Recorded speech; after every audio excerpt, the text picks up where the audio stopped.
হাওড়ার বেলুড় মঠের খুব কাছে কল্যাণেশ্বর শিব মন্দির স্বমহিমায় সকল ভক্তদের কাছে এক দর্শনীয় স্থান।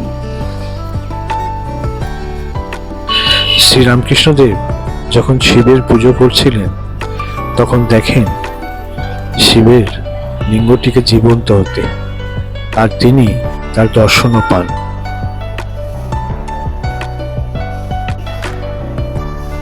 এতটাই জাগ্রত এই মন্দির যে বহু সাধু সন্তরা বহু বছর ধরে এই মন্দিরে এসেছেন।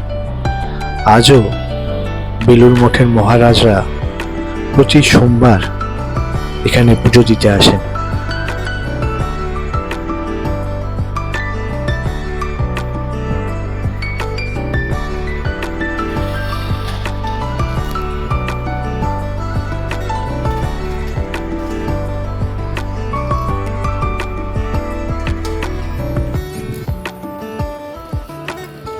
ছশো থেকে 700 বছরের পুরনো এই মন্দির স্বপ্নাদেশে তৈরি করা হয়, আর এখানে মা কালীকে সিদ্ধেশ্বরী রূপে পুজো করা হয়।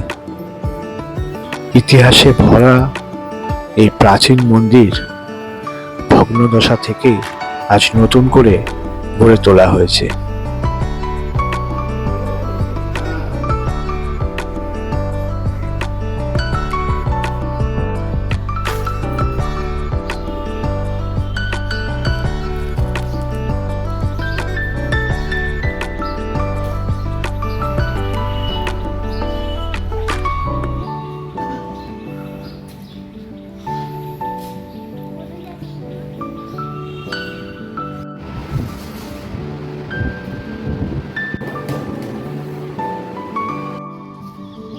শিব যেমন স্বয়ম্ভু, তেমনই এই মন্দিরের ইতিহাস।